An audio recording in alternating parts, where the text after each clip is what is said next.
El conferenciante de esta tarde, don Manuel Olmedo Checa, reúne la doble condición de académico de San Telmo.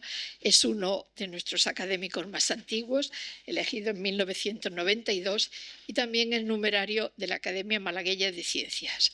Forma parte, pues, de las dos instituciones que organizan los actos del año Rodríguez de Berlanga, con motivo del bicentenario del nacimiento en Ceuta de este personaje el 25 de diciembre de 1825, un famoso historiador, arqueólogo y epigrafista que desarrolló toda su actividad científica en nuestra ciudad hasta su fallecimiento en Alhaurín el Grande el 3 de junio de 1909. Se había retirado a una finca en Alhaurín el Grande.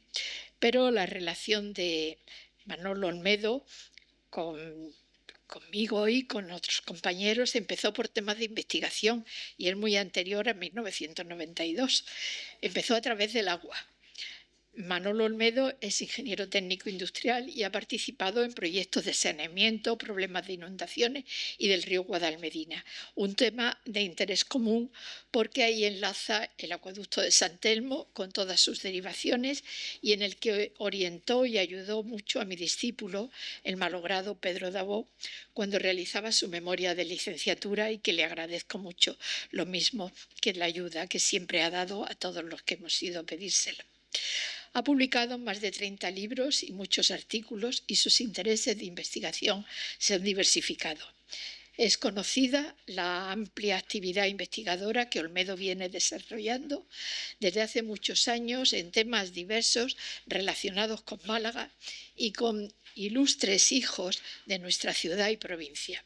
Ello le ha valido también ser nombrado académico correspondiente en Málaga de la Real Academia de la Historia, así como de la Academia del Mar, correspondiente de la Real Academia de Antequera, y además, entre otras distinciones, es vicepresidente de la muy activa Asociación Cultural Bernardo de Gálvez, miembro del Foro para el Estudio de la Historia Militar de España y casi desde sus orígenes dirige la revista Péndulo del Colegio de Ingenieros Técnicos Industriales de Málaga. El tema que a continuación va a desarrollar sobre Rodríguez de Berlanga y la Málaga del siglo XIX es producto de un largo proceso de investigación histórica para la recuperación de esta gran figura tan ligada a nuestra Málaga del siglo XIX. Se inició con una biografía muy completa de nuestro personaje que publicó en 1985 en la revista Jávera. También el texto sobre Berlanga, que dedicó en el libro de ese mismo año, dirigido por Miguel Alcobendas, Málaga, personajes en su historia, y que publicó Arguval en 1985. Son ensayos biográficos que amplió notablemente en su introducción en la reedición en el año 2000 de los monumentos históricos del municipio Flavio Malacitano de Rodríguez de Berlanga. Estudios ambos muy completos y llenos de erudición, a los que hay que sumar sus nuevas aportaciones al tema en el libro del año 2008, resultado de un congreso celebrado en colaboración con los señores Gallero, Martín Ruiz y Pérez Malumbre.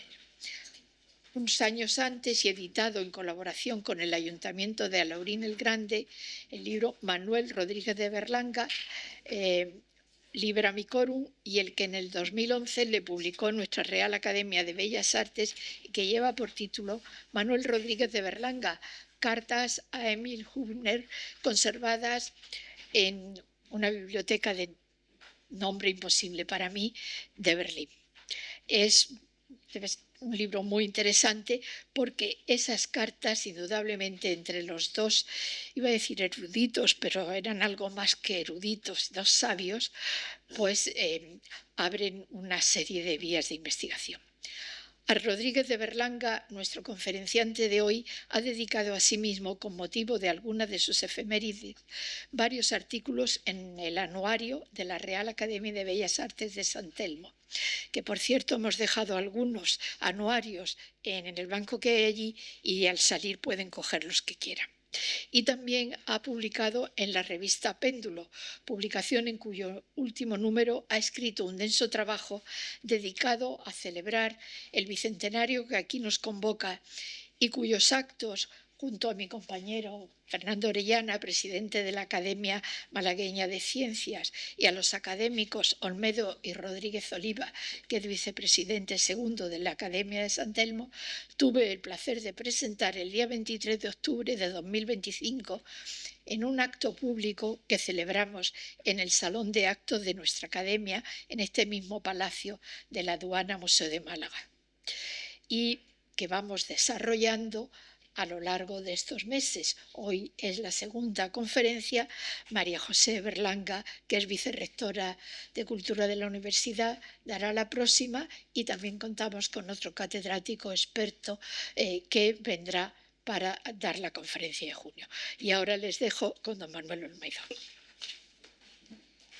Bien, buenas tardes a todos. En primer lugar, muchas gracias a nuestra querida presidenta, doña Rosario Camacho, por la presentación que ha hecho. Ha tenido dos graves omisiones. No ha dicho el número de zapatos ni tampoco el DNI. Pero bueno, con el tiempo yo creo que nuestra presidenta ampliará esta información. Saludo también a nuestra vicerrectora, que no en balde es una persona especial porque su apellido es Berlanga también, ¿verdad? Y en fin, y entiende del personaje, como creo que ocurre con la mayoría de todos los que estáis aquí, a los que os doy la bienvenida. Y sin más, yo creo que vamos a intentar. En primer lugar, pues tenemos a don Manuel Rodríguez de Berlanga en el gran retrato que se encuentra, como bien saben, en el Salón de los Espejos del Ayuntamiento de Málaga, con un detalle. Cuando fue pintado, se le pintó la muceta de color azul, porque el pintor Lafuente, pues, en fin, no estaba muy al tanto de esos usos de la universidad. Pero luego, gracias al Photoshop, hemos podido ponerle ya hace un montón de años el color rojo que le corresponde porque fue doctor en ambos derechos, como entonces se decía. Me dirán ustedes que qué pinta un iceberg o un iceberg en esta sesión. Pues verán, es tan amplia la historia de don Manuel Rodríguez Berlanga y de la Málaga del 19 que hoy me veo obligado a hablarle solamente de la parte superior, porque hay mucha que obligadamente ha sido necesario dejarla para otra ocasión. Esta es la Málaga más bonita del siglo XIX. Bajo la bandera nacional de España se extiende la ciudad, el puerto lleno de barcos, la catedral como el monumento más importante y junto a ella, muy cerquita, la aduana, que nos recuerda, como nos ha comentado ligeramente nuestra presidenta, a los Gálvez, porque este edificio en el que estamos se debe a José de Gálvez, el segundo de los 4 hermanos, que llegó a ser nada menos que ministro universal de Indias. Y esta es la Málaga en la que Berlanga desarrolló su vida. Esto es un recuerdo muy importante porque se refiere a lo que fue el inicio de una etapa gloriosa, en gran medida, en otra parte ya comentaremos luego que no lo fue tanto, a la posteridad. Era cristiana, año 1840. En julio, la Sociedad de la Constancia, por su director Manuel Agustín Heredia, puso estos cimientos. La industria prosperaba en el país. Es una figura insigne de nuestra ciudad que volvemos a tener ante nosotros por uno de los preciosos daguerrotipos posteriormente ilustrados con color, en el que en la zona de la derecha vemos una amplia masa amarilla. Es el color de la arcilla y entonces era el lugar del que se extraía el material con el que se fabricaban tejas, ladrillos y multitud de objetos cerámicos.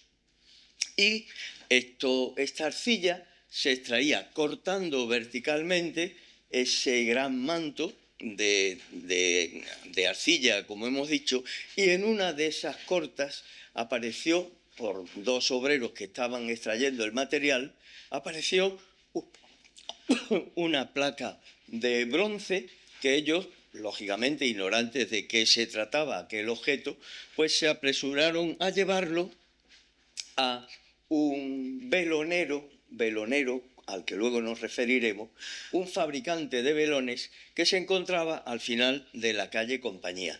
De ello se publicó la noticia en el diario El Correo de Andalucía, precisamente en su número 1, como pueden ver en la parte inferior derecha. Fue un diario político de comercio, de artes, de industria, de agricultura y estadística. Y aquí tienen el padrón del año 1831, en el que vemos que la propietaria de ese taller era doña Josefa Luque. Hoy todavía existe en Málaga la ferretería Luque, pero que está en el polígono Guadalhorce.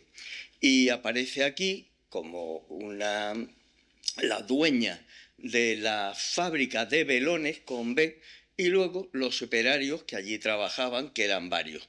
¿Por qué fue llevada allí? Pues muy sencillo, porque era el bronce una materia importante para fabricar esos soportes de velas, y la idea era venderla como hicieron aquellos dos operarios para fundirla y fabricar estos soportes de vela. Todavía existe el edificio en el que estuvo la ferretería Luque. Está justo frente a la sala de turismo andaluz, en donde hasta mañana inclusive pueden ver la gran exposición que ha montado el ejército y en la que el personaje fundamental es precisamente el gran Bernardo de Gálvez. Este edificio, después se le añadieron las dos últimas plantas, pero aquí estuvo este gran tesoro arqueológico que tenemos ante nosotros. Yo me considero un aficionado apasionado y sobre todo teniendo aquí a mi querido colega Pedro Rodríguez Oliva, catedrático de arqueología, que ya ha impartido una conferencia y yo voy a intentar emularlo, aportando algunas otras consideraciones e imágenes sobre un personaje absolutamente apasionante.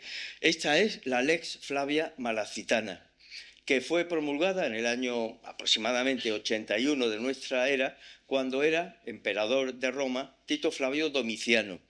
Y ese detalle, pues Berlanga lo pudo, digamos, apreciar por una imagen que vamos a ver seguidamente, porque no fue Berlanga el primero que analizó y estudió este bronce, junto con el de Salpensa, la actual ciudad de Utrera, que es una especie de traslado del que o bien la salpensana o bien la malacitana pudieron copiar una de otra para utilizar el mismo texto jurídico para la gobernanza, la gobernación de los municipios de Utrera o de Málaga. El primer investigador malagueño que pudo tener en sus manos esta joya arqueológica fue, como ven, a don Ildefonso Marzo, nacido en Alhaurín el Grande, que hizo una historia de Málaga, pero aunque era un hombre muy instruido y muy trabajador, pues el carácter y los conocimientos de Berlanga difícilmente él podía llenarlo. Por eso, don Fran Manuel Rodríguez de Berlanga era una persona extraordinariamente dedicada al estudio, y aquí ven las notas que sacó en el instituto, en el que aparecen pues que consiguió la máxima nota sobresaliente en todas las asignaturas de todos los cursos. Y esto se hizo en el año 1847. El documento se encuentra en el archivo de la Universidad de Granada y allí lo conseguimos para que podamos verlo. Berlanga se había doctorado en ambos derechos, como antes se decía, con este discurso: el derecho internacional privado de Roma, en la parte primera del Imperio Romano, ya en el siglo I, ¿no? Y defendió su tesis en la Universidad de Madrid con la nota también de sobresaliente. Así vino a Málaga, porque él, aunque había nacido en Ceuta, toda su familia, o la mayor parte, eran de Málaga, y es la Málaga que en aquellos momentos está empezando, o ya ha tenido un poquito avanzado, lo que era el gran desarrollo cuyo pionero fue este señor que vemos aquí, don Manuel Agustín Heredia, que fue un emigrante que vino de la tierra de Cameros, la zona de Logroño, y que vino a Málaga a trabajar a Vélez para colocarse allí en un comercio de por menor, atendiendo al público, y dormía debajo del mostrador, lo cual da una idea de su escasa formación y, por supuesto, también de su parva economía. Pues don Manuel Agustín Heredia, gracias a doña Carmen Werner, que es la propietaria de este magnífico óleo, pues casó con la hija de un gran sevillano. Aquí vemos a Isabel Livermore. Eran varias hermanas que vivían en Málaga y con la que contrajeron matrimonio el año 1813. Fruto de este matrimonio está pues Amalia Heredia Livermore, con este preciosísimo retrato que lo obtuvimos en su momento por cortesía de don Enrique Ferrer, lamentablemente desaparecido pero nunca olvidado. Y aquí tenemos a un norteamericano, Jorge Loring James, también cortesía de don Ignacio Bentengross, porque tiene una relación de parentesco. Y este norteamericano vino a Málaga en los primeros años del siglo XIX a buscar fortuna y venía de Boston, en la zona de Massachusetts. Y aquí tenemos el extracto de la partida de matrimonio en Málaga, el año 1817, en el que Jorge Loring James contrae matrimonio con María del Rosario Oyarzábal, que era su doméstica. Como ven, estamos hablando de una familia que alcanzaría un renombre universal, diría yo, pero que tenía una ascendencia pues muy humilde, lo cual ennoblece mucho a estas personas. Y aquí tenemos a Jorge Loring, también este retrato, una reproducción, era propiedad de don Enrique Ferrer, que paz descanse, y esto se le pudieron hacer fuera de Málaga con motivo de su boda, posiblemente en Alemania. Hicieron un viaje de novios que duró, Pedro, me parece que fueron 14 meses o 16 meses. En fin, no estaba mal, ¿verdad? Pero ya eran una gran potencia económica porque se casaron en el año 1848-49. Aquí lo explica Berlanga. Al mediar la primavera de 1850, contraían matrimonio en Málaga los excelentísimos señores doña Amalia Heredia Livermore y don Jorge Loring Oyarzábal, cuyas virtudes cívicas habían de ser más tarde remuneradas por la munificencia real con el título nobiliario de Marqués de Casaloring. A poco de celebrado su enlace, emprendían un viaje a Francia, a Italia, a Suiza y a Alemania, que daban por terminado al aproximarse la Navidad. Es decir, que desde el mes de primavera hasta la Navidad, pues fueron 7 u 8 meses. Berlanga hace un primer estudio sobre los 2 bronces encontrados en el ejido malagueño y lo publica. Los bronces se encontraron a fines de octubre del año 1851 y Berlanga lo escribe pues apenas casi 2 años después. Es el primer estudio serio que se hace sobre estas 2 joyas arqueológicas y lo hace una persona que, aunque era muy joven, apenas tenía 24 años, pues en fin, tenía un conocimiento importantísimo de lo que fue la civilización romana. Y esta es la pista que Berlanga utilizó para poder datar la fecha en la que la Lex Flavia fue promulgada. Como pueden observar, en la parte inferior derecha hay una zona que está borrada. Es el nombre del emperador Domiciano, que por acuerdo del Senado romano, dado que su vida fue un absoluto desastre por su falta de moral, por su virulencia en el mando, por una serie de no cualidades, pues el Senado, tras su muerte, mandó borrar su nombre de cualquier inscripción en piedra o en bronce. Y por eso aparece borrado aquí en la rúbrica 59, en la que se convoca a los malagueños a unas elecciones, como va a pasar esta noche a nivel de Andalucía. Comienza diciendo Cuiea, Comitia, Bebit, etcétera, etcétera. Pero la noticia del hallazgo de estos bronces llega hasta Alemania, en donde había un gran investigador, Theodor Mommsen, que llegaría a ser premio Nobel de Literatura por su monumental Historia de Roma. Y allí, en Alemania, Mommsen publica esta obra, que está escrito en alemán, lógicamente, ¿no? El derecho municipal de los municipios romanos de Salpensa y Málaga, es decir, del pueblo sevillano y de Málaga. Y tuvo el detalle Mommsen, en la parte superior, de dedicárselo al señor Berlanga de Málaga, en homenaje por su labor. Pero hay más como consecuencia de este estudio tan importantísimo. Pocos años después, la Real Academia de la Historia pues lo admitió en su seno a propuesta de una serie de figuras del siglo XIX, de ilustrísimas figuras del siglo XIX, pues por ejemplo una de ellas era el político Evaristo San Miguel, y las firmas pues demuestran que fue aceptado en la Real Academia de la Historia pues con todo predicamento. El primero que lo firma es Serafín Estebanés Calderón, tío del gran don Antonio Cánovas del Castillo, al que se le conocía ya entonces con el mote, el apelativo del solitario. Y aquí tienen el acuerdo de la Real Academia de la Historia, el año 1857, en el que se le elige correspondiente en Málaga de la Real Academia de la Historia. Y esto, pues, es un tema, en fin, curioso. Esta Real Academia, hace un momentito, ha vuelto a insistir en que el Ayuntamiento de Málaga, pues, recuerde a los grandes personajes, los que suscriben, fieles intérpretes de los que han observado el noble procedimiento de don Jorge Loring, en los aciagos días transcurridos, creen que como blasón legado a la posteridad debería esculpirse su nombre en mármol y consignar en él los hechos precitados que se han consumado en torno de vuestra excelencia.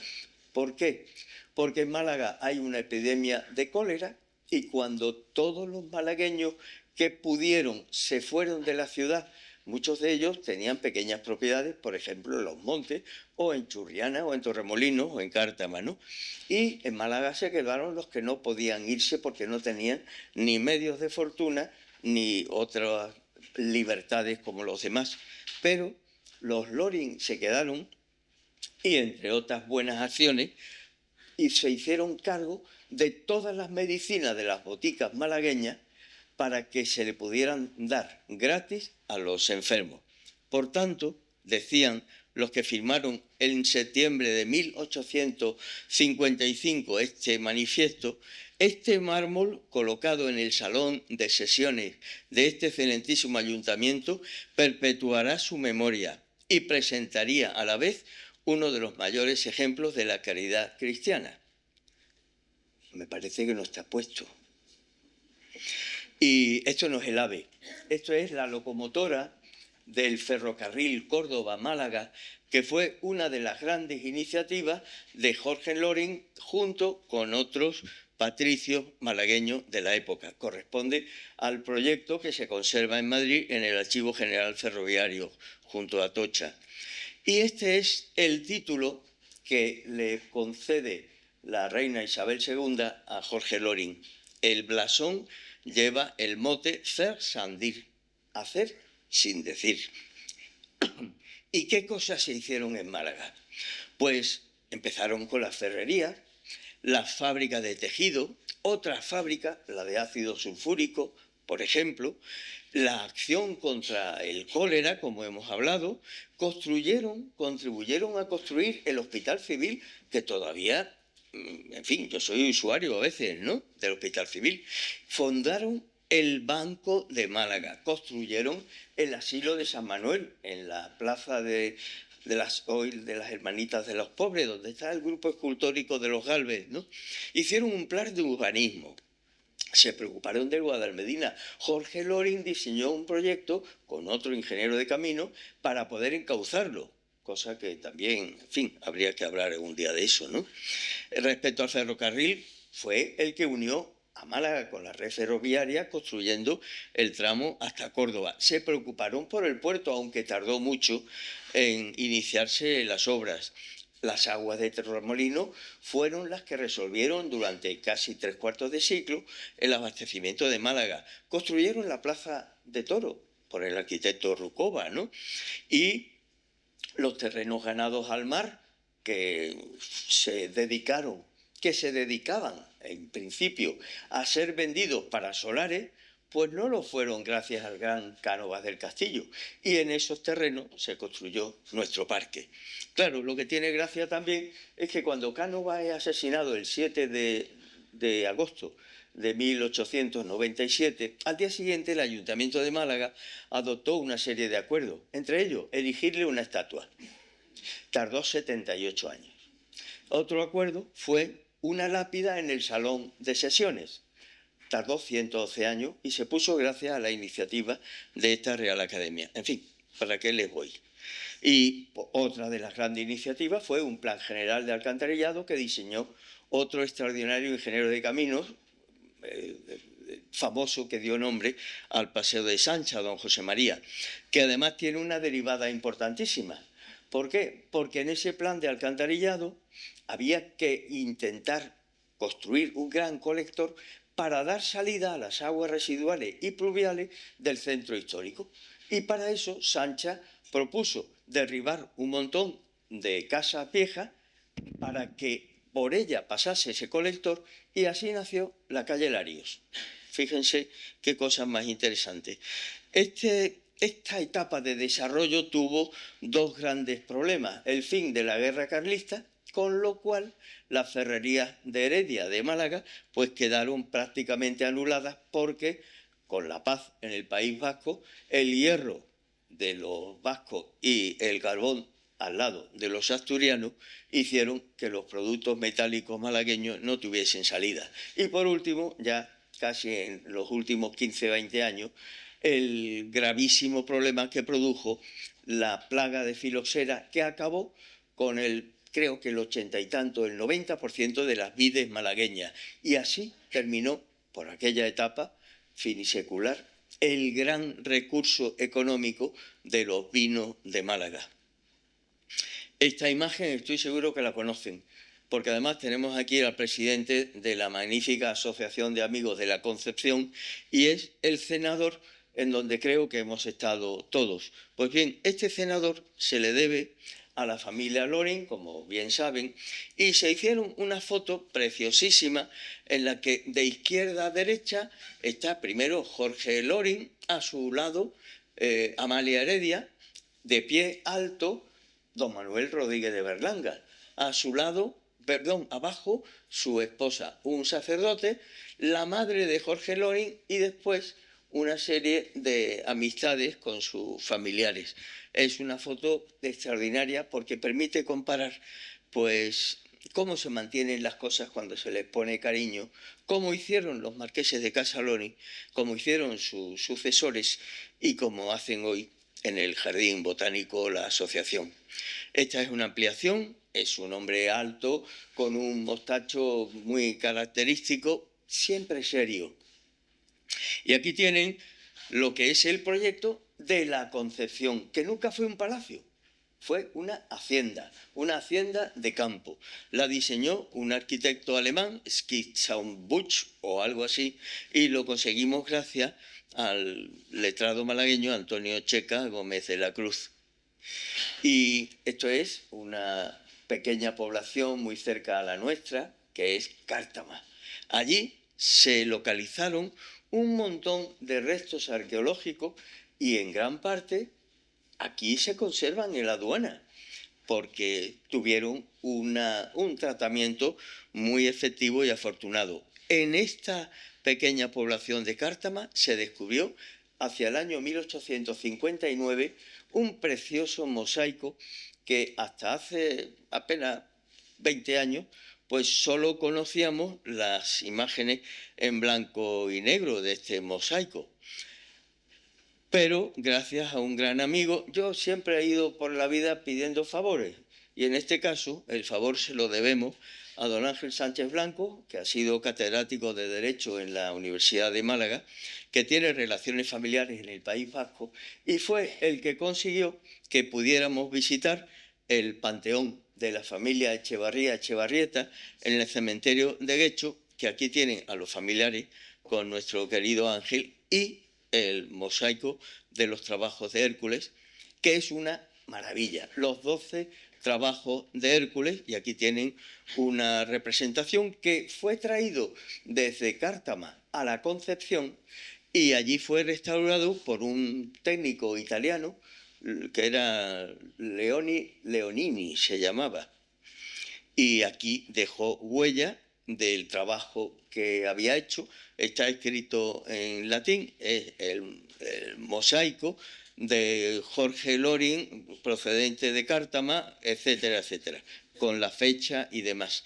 Perdonen, yo tengo que ir a toda velocidad porque tienen que irse de aquí a las 8, ¿verdad? Bien, volvamos a la Concepción porque aquí tienen otro afortunadísimo descubrimiento, el plano del Museo Loringiano, que se hizo a medida de las dimensiones de ese mosaico.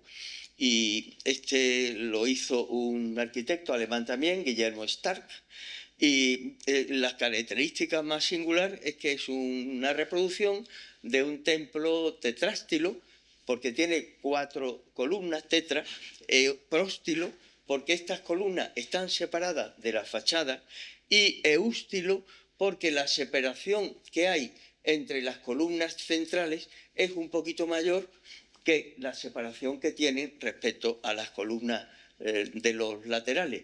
Pero fíjense que en la parte superior hay un adorno.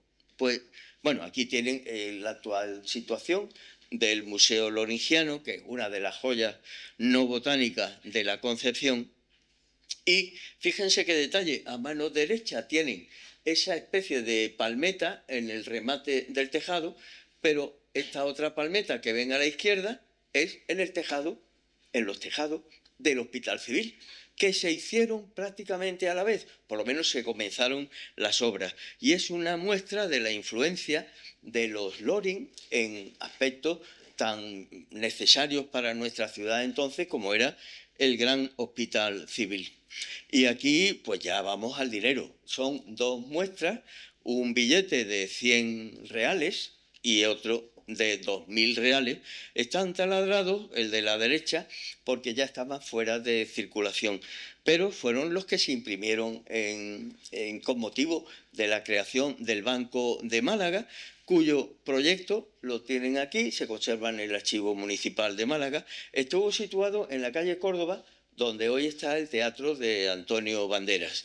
Y este documento que hay a la derecha es la memoria del banco del año 1858, si no recuerdo mal, y abajo los que formaban parte, los conciliarios del banco, que al final pues tuvo que cerrar por esa crisis a la que antes nos hemos referido, y el Banco de España se hizo cargo de él.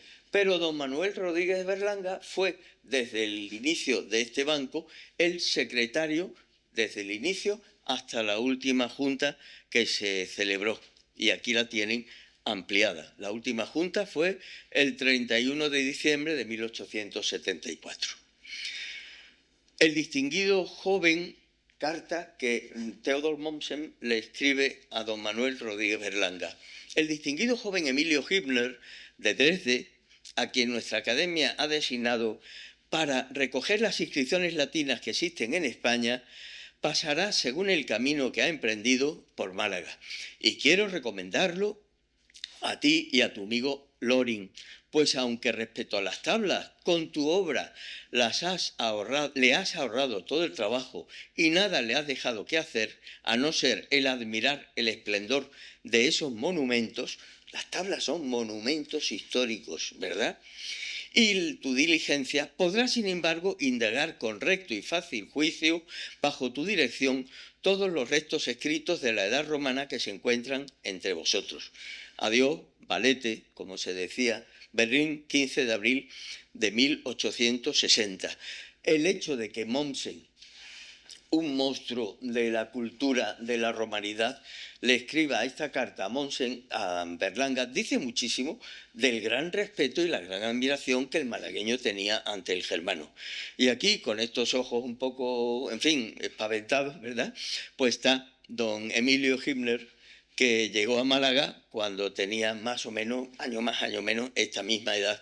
Y aquí fue recibido, aunque no pudo estar mucho tiempo, por el problema de otro brote colérico.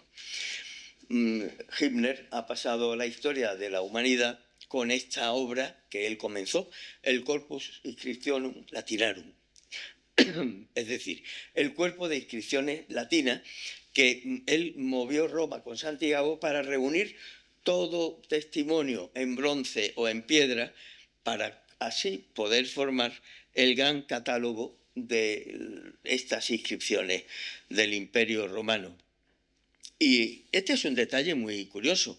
Este es un pintor que hubo en Alemania, también, Lorenz Alma-Tadema, que pintó en aquella época, 1871, 70 sí, esta exedra, es decir, un banco circular.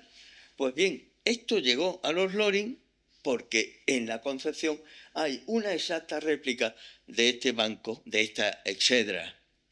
Y aquí tienen a Amalia Heredia y a Jorge Loring.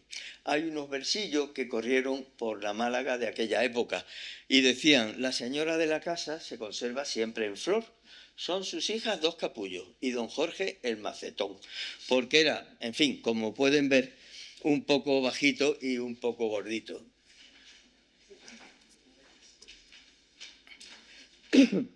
Berlanga le metió mano a casi todo.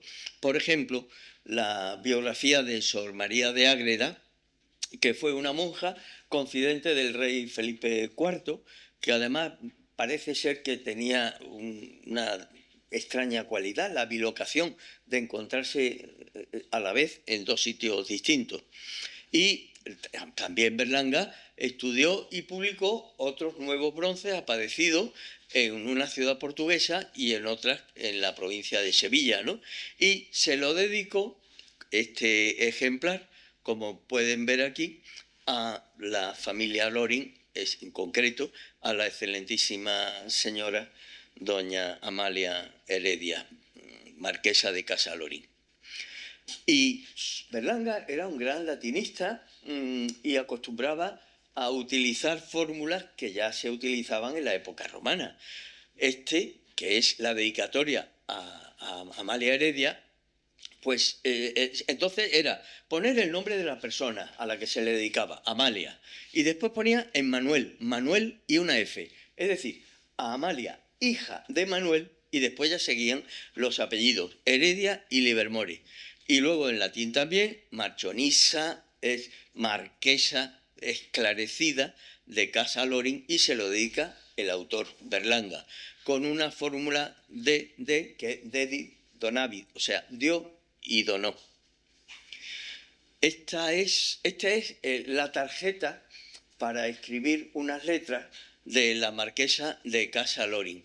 Se la dirige a don Segismundo Moret, que fue también un altísimo representante de la política de aquella época, y lo que viene a decirle es que tenga en cuenta a don Manuel Rodríguez Berlanga, que es una persona de extraordinarias cualidades, que ha hecho una labor inmensa a la hora de concederle alguna condecoración, y así fue. Fue nombrado miembro de la Real y Distinguida Orden de Carlos III. Hay una faceta de los grandes personajes que son los epistolarios, porque uno, en aquella época, de la misma manera que ahora cogemos el teléfono y hablamos con nuestros amigos o le enviamos los WhatsApp, entonces el único sistema era escribir unas letras, ¿verdad? Se conserva el de don Antonio Aguilar y Cano, que también fue correspondiente de la Academia de la Historia. Él había nacido en Puente Genil, pero fue estudioso de varias zonas de la provincia de Córdoba Y decía, hablando de la política de su tiempo, con ministros como Bosch y Navarro Reverter, con presidentes del Senado como el Duayen, con generales como Primo de Rivera y Baylor, cuyas dilapidaciones, las de los 5, fueron tan escandalosas que no tenían igual en los factos de nación alguna, al menos que yo conozca, y con la comparsa de un Romero Robledo, el pollo de Antequera, cuya desfachatez, ignorancia y cobardía son tristemente conocidas en nuestra desventurada provincia. Esto es un ejemplo de la democracia que se planteó gracias a Cánovas en la España del 19, que por desgracia pues terminó como el Rosario de la Aurora. Pero hay más cartas. Por ejemplo, el 14 de marzo de 1901, pues le escribe don Manuel Rodríguez de Berlanga, esta es su letra, a don Antonio Aguilar y Cano, y he tenido el grandísimo pesar al perder inopinadamente el 21 del pasado mes a uno de mis más queridos amigos. Todos me han ido dejando. Emilio Lafuente, el obispo de Pamplona y otros más, entre ellos Hübner, su gran amigo. Y otro de estos apuntes en los que Berlanga se sincera con su amigo y le viene diciendo: recién terminado recién doctorado, quise probar fortuna y me lo quitaron de la cabeza 2 madrileños amigos míos, amigos de mi padre, cuando uno director general y el otro también siendo un alto cargo, me lo averiguaron que las 3 o 4 cátedras de Derecho Romano que salían a la oposición, que yo quería firmar, todas estaban dados antes de los ejercicios por la modesta suma de 1000 duros cada una. Esto ha habido profesores, y eso mi querido Pedro lo sabe mucho mejor que yo, que han puesto en duda. Pero ojo, cuando Berlanga escribe esto no lo afirma. Él recuerda lo que le dijeron a su padre 2 amigos.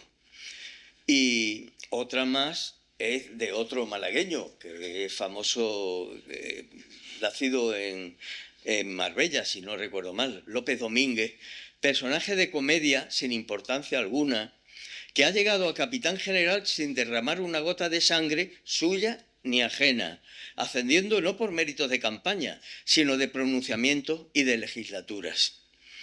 Porque en los tiempos antiguos como los modernos han sido la vanidad, la envidia y la soberbia las 3 cualidades esencialmente inherentes a toda democracia. La primera la ha hecho presuntuosa, la segunda agresiva y la última intolerante. Como verán, don Manuel no se mordía la lengua, ¿no? Pero, por ejemplo, sigue hablando de los políticos y dice: pero aún es peor el otro elemento representado por los Pidales, el apellido Pidal, ¿no?, que son en Galicia unos romeros robledos, como los del pollo antequerano, con rosario, que dejan muy atrás a este azote cruel de la provincia de Málaga. A todo esto, Romero Robledo era discípulo de Cánovas. Pero claro, el costo de la democracia y el costo de la paz en España hubo que pagarlo Cánovas muy a su pesar. Y ahora habla del líder de la, diríamos, de la izquierda, ¿no? El bribón de Sagasta, quien con su mujer y su hijo ha estado robando como siempre descaradamente al país, vendiendo destinos y favores en pública subasta, como los más despreciables matuteros, porque esa gentuza ha sido siempre una familia de rufianes sin chispa de vergüenza. Sin comentario. Pero ojo, Sagasta tiene una fundación en Logroño y una fundación que funciona. Cánovas no tiene una fundación en la tierra que le vio nacer, y aquí lo tienen con el maravilloso retrato, obra de Madrazo, que se conserva en las paredes del Senado, con su firma, Antonio Cánovas del Castillo. Pero aquí hay una de esas cartas que le escribe a Cánovas, a María Heredia Livermore, con la que mantenía una relación de estrecha amistad. De hecho, aún no ha podido demostrarse que la Constitución del año 1876, después del pronunciamiento de Sagunto, pudo terminar de redactarse, o por lo menos, si no fue la Constitución, sí fue el Manifiesto de Manzanares en la Concepción. Y esto es una escena íntima de la Concepción conocidísima. Es una partida de cartas en la que Amalia, ya mayorcilla, está frente a su yerno, que fue un gran político, Francisco Silvela. Y a la izquierda de Silvela está Jorge Loring, en el centro don Manuel con su característico bigote y ya también, pues en fin, con sus años. Y el que está de pie posiblemente fuera uno de los 9 hijos que tuvieron Amalia y Jorge, y que creo que fue el que fue asesinado en la Plaza del Carbón la noche antes del día en que estaba previsto que tomase posesión como alcalde de Málaga. Esta es otra carta que escribe Amalia Heredia, que está escrita también, como ven arriba, a don Antonio Cánovas. Esta carta, junto con otras, se conservan en un archivo de Madrid. Hay 21 cajas con documentos de Cánovas del Castillo. Y allí están, pendientes de que, como ocurrió en el Evangelio, pues Lázaro, levántate y anda, ¿no? Y esto es otra de las mejores joyas que conservó el Museo Loringiano, la Venus descubierta en una piscina, no, en una alberca en Churriana. Es una preciosísima estatua.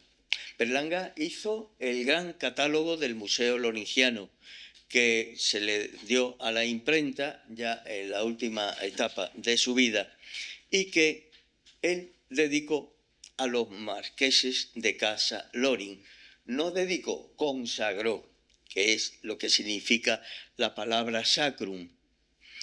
Y de ellos decía, hablando del Museo Loringiano, por todo ello causa mayor asombro el considerar cómo la energía inquebrantable y por tantos años sostenida por los marqueses de Casa Loring y su clara inteligencia hayan bastado por sí solo para crear un museo de la importancia del que dejaron al morir en una población completamente refractaria a semejante género de estudios. Y otra carta más de ese citado archivo, con una importantísima noticia, y es que los bronces de Málaga y Salpensa, como saben, se conservan en el Museo Arqueológico Nacional, en Madrid. Pero esto fue porque Cánovas del Castillo, una semana antes de su vil asesinato, consiguió que esos condes, que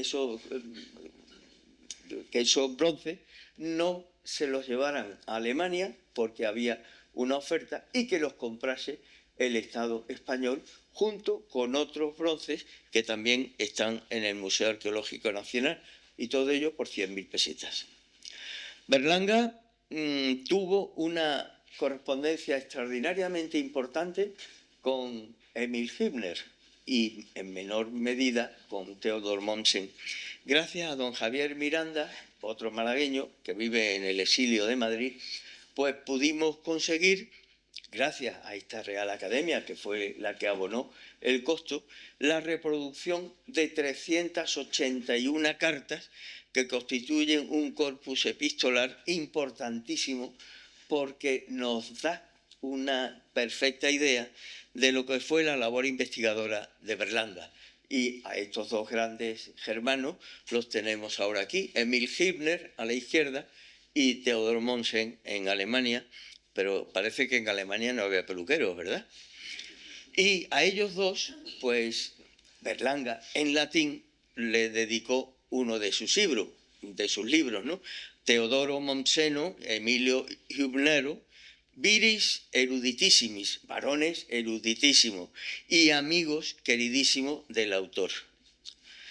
Pero aquí hoy tenemos que recordar un monumento que es el libro que Berlanga escribió y que tituló con el nombre de Monumentos Históricos del municipio Flavio Malacitano. Tuvimos la inmensa fortuna de poder publicar una edición facsímil de este libro, también por supuesto con la Academia y con Unicaja, gracias a una persona entrañable que fue la culpable de que yo hoy esté aquí entre ustedes, porque fue el que insistió para que formase parte de esta institución, César Olano Gurriarán. En sus últimos años, Berlanga publicó en una revista que se editaba en Barcelona, de la Asociación Artística Arqueológica Barcelonesa. Esta revista, por ejemplo, este número es del año 1905 y en ella Berlanga publicó el que quizá fuera su último gran trabajo, que dedicó a nuestra ciudad. En latín, por supuesto, ¿no? Malacae, a Málaga. Olim tirorum emporio, antiguo emporio de los tirios, en donde ahora mi esposa y otros parientes queridísimos, con la esperanza de la resurrección, duermen el sueño de la paz. Y en recuerdo de Berlanga, cuando por la divina providencia tuvimos la fortuna de poder proyectar y dirigir la obra del túnel de la Alcazaba, pues como testimonio y como recuerdo de Berlanga, quisimos colocar esas 4 letras que hay muchas personas que se preguntan, ¿y esos 4 símbolos qué significan? Pues estos 4 símbolos se tomaron de la reproducción del nombre de Málaga que aparece en ese libro, Los monumentos históricos malacitanos. El nombre de Málaga abajo está escrito con las iniciales en latín, pero, ojo, entonces los pueblos orientales, como hoy, escriben de derecha a izquierda, no de izquierda a derecha como nosotros. M-L-K-A, M-L-K-A, Malca, de Malca, Málaca romana, Malca fenicia, púnica, Málaca romana, Málica musulmana y después la Málaga cristiana. Esto es otra de las cosas que otra de nuestras amigas, Marily Barrio, pues nos ha facilitado hace ya algún tiempo del Archivo Histórico Provincial, que es el testamento de don Manuel Rodríguez Berlanga y de doña Elisa Lorín y Oyarzábal. Y aquí tienen la firma de ambos, él primero y después, aparte de los testigos. Calle Rodríguez de Berlanga. Cuando quieran llorar un poco, váyanse allí al barrio en el que vivo, en el que habito, y podrán ver, pues bueno, qué pena, ¿verdad? Qué pena que una figura tan extraordinariamente importante en el mundo de la cultura, pues tenga que soportar este tipo de problemas, porque a Berlanga no se le recuerda en ningún otro lugar con el merecimiento que él se ganó a pulso, salvo, como hemos hablado, en el Salón de los Espejos del Ayuntamiento de Málaga. Horacio, el gran poeta de la humanidad, aquí en esta academia celebramos hace ya 25 años el bimilenario del nacimiento de Horacio. En uno de sus versos dejó escrito non omnis moriar, es decir, no moriré del todo. Y en la estatua de Manuel Agustín Heredia, que está en el paseo que lleva su nombre, se puede leer en latín: la vida de los muertos en la memoria de los vivos está depositada. Es decir, hoy estamos aquí, ustedes y un servidor, estamos cumpliendo un deber, que es recordar y homenajear a una insigne persona, a un gran investigador que hizo muchísimo por la cultura y por difundir el nombre de Málaga en la Europa culta de su tiempo. Pero hoy, como pueden ver, se cumplen 34 años de una efemérides personal. Tal día como hoy, hace 34 años, ingresé por la divina providencia en esta institución. Y este es el discurso de ingreso, como es habitual en cualquier academia, que pronuncié aquel día en presencia del entonces inolvidable presidente, Alfonso Canales, y con la contestación que me dio don César Olano Gurriarán. Y el título el sentimiento de la belleza y sabiduría. El sentimiento, no la posesión ni otra cosa. Yo no me considero más que un aficionado apasionado pues a la historia, a la cultura, a nuestra ciudad, a difundirlo, como es lógico, gratis et amore, y quise expresar con esta frase, el título, lo que me condujo a hacer las cosas que gracias a Dios he podido hacer. Como dice el libro de la sabiduría, escrito por Salomón, la he preferido a los cetros y a los tronos, y a su lado en nada he tenido la riqueza. Sin dolo la aprendí, sin envidia la comparto. Más que a la salud y la belleza la he amado, y la he preferido a la misma luz, porque su resplandor no tiene ocaso. Muchas gracias.